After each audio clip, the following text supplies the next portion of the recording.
Hello everyone and welcome to Real Conversation. I'm your host Bray Snyder, and today we're taking a look at faith and film. We have with us Professor Matt Webb from the Department of Digital Media Arts, as well as from the Missions Department we have Dr. Luke Fetters. Good morning to both of you, and it's great to have you guys with us. Good to be here. So today we're talking about faith and film. Obviously, many different things that can come to mind. What would you guys say is the best way that you could define a Christian film? Well, I would say that I wouldn't call films Christian. I would say that people are Christians, but historically, things are not. Smart answer. The things that we create, whether it's art or other kinds of work, grow out of our Christian faith and are representatives in some way of our Christian faith. But I hesitate. In fact, I don't really like to call movies Christian movies. Yeah, and just in case you think, the audience thinks that's kind of a new way of thinking. I mean, all the way back in the 80s when I was an undergrad, one of the common statements we made, I think this was particularly talking about Christian music, was Christian is a better noun than an adjective. That, using Christian to describe something isn't really appropriate. I mean, we're Christians, and we create things that reflect our faith. We create things that reflect, sadly, sometimes our fallenness. And, we all bring that to the table as people created in the image of God, but who are fallen. We create things that reflect our faith, and we create things that reflect our fallenness. Yeah. So throw that in your next paper to make yourself look a little smarter on page. Yeah, I think maybe a better term, if people wanted to talk about, films that reflect faith, might be either faith-based films or evangelistic films or maybe something along those lines. But I would avoid the Christian moniker. So instead of calling C.S. Lewis book a Christian book, maybe calling it a faith-based book or something, describing faith. Or a book written by a wonderful Christian thinker.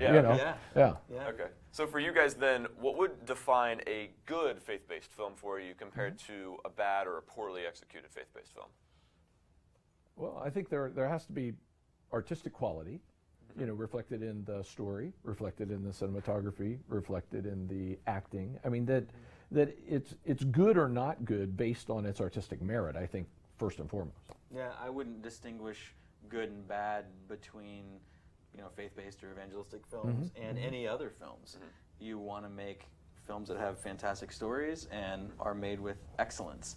And I would say, especially if you're trying to be representative of the Christian faith and the story or the process in any way, that excellence is an absolute must.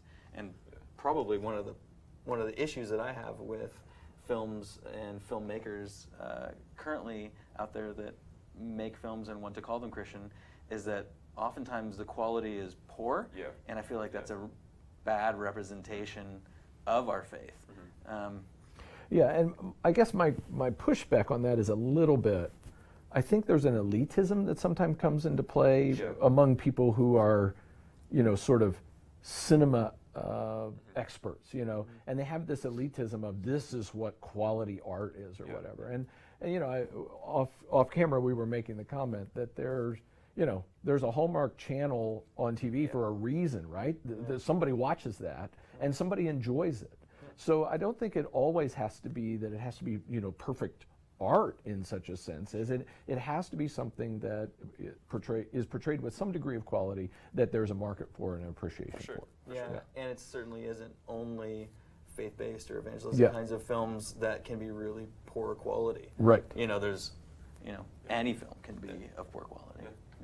Well, some interesting discussion to start things off. We'll be back in just a minute for more discussion about faith-based films here on Real Discussion.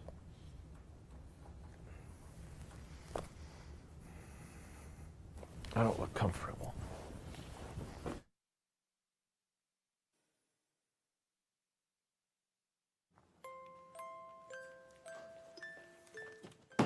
Studying all night doesn't do you any good if you can't stay awake long enough to take the exam. It's common knowledge that staying up late means that you're not at your best in the morning. But now you can wake up with InstaWake, the refreshing spray that instantly jump starts your brain and keeps you wide awake. Whoa, I'm gonna ace this exam. The perfect start to your day is yours for only $19.99. To learn more, go to instawake.com. Do not use with other stimulants. Side effects include accelerated heartbeat, jitters, and spontaneous bedhead. Hurricane Harvey has hit Houston and left disaster in its wake. In response to these horrific events, Pastor Joel Osteen has released his first album titled, Don't Come Into My Church. Don't come into my church. I couldn't if I tried. All these hits can be yours for the low price of $180 billion. But wait, if you order right now, you'll receive a free rain poncho. Call 1-800-LET-ME-IN. That's 1-800-LET-ME-IN. On Real Conversation, and just first thing back up again, what do you think are some ways that we as Christians can create media and films that present Christian ideas and ideologies that have appeal for secular as well as Christian audiences?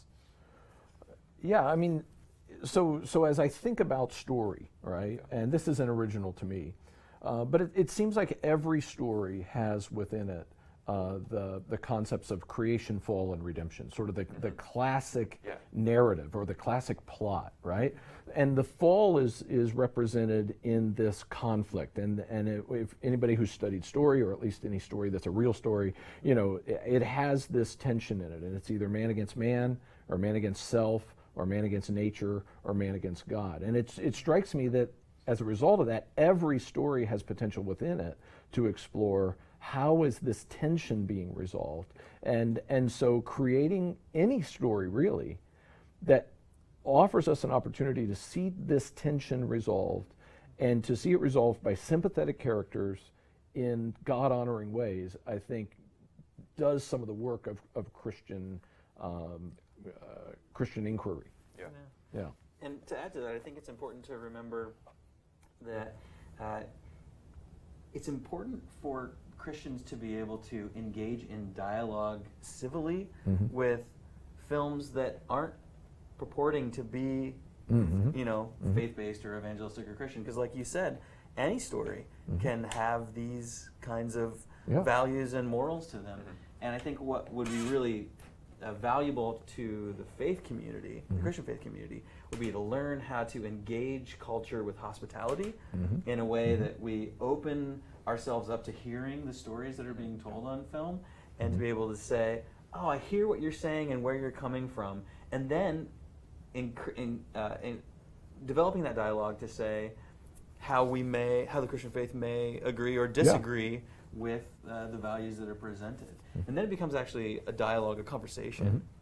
Not that we, you know, have to whole hog just believe or buy into whatever, you know, messages that every film is putting out there, but to recognize that God is at work outside of the church and in culture, and oftentimes God actually speaks through secular means to people within society, and calls them to change. Sure. Well, so when I was growing up, we as a family, well, more of my dad and I, we watched Lord of the Rings trilogy and the original Star Wars trilogy, and that's sort of, he would just talk about, you know, the story of redemption within those. And so those are just kind of some of my favorite films growing up. And movies are such a big part about what everybody does nowadays. You know, we have big blockbuster movies. What is one of your favorite films or your favorite genres to just enjoy? Go ahead, man. I think that's a challenging question for me as a filmmaker and a cinephile. I think I like movies for a variety of different reasons. Some of them is because of nostalgia that I have for them. A lot of times, what I'm looking for in a film is truth. I want to see a truthful portrayal of a story. I want to see a film that is well told, a story that is well told, and so that can come in a variety of different styles. I love comedies, I love action films, I love thrillers, and I love dramas especially. But for me, I'm looking for sincerity, and I think that's really what I'm most drawn to. Well, real quick, what about you, Dr. Fetters? Well, I mean, if I were to say I have a favorite genre, it would be action. Just simply because I usually choose a movie because I want to be entertained, not so much because I want to think deeply. And so, you know, I like watching an action movie. I don't watch many comedies because I find most comedies to be raunchy, and I don't really want to engage in the raunchiness simply for a laugh. Well, that's all the time we have for you this morning. It's been great talking with you guys. Thank you for the thoughtful conversation. Yeah. Thanks for joining us, and we'll see you on the next Real Conversation. Have a great day. Thanks, Bray. Yeah, it's good talking to you guys.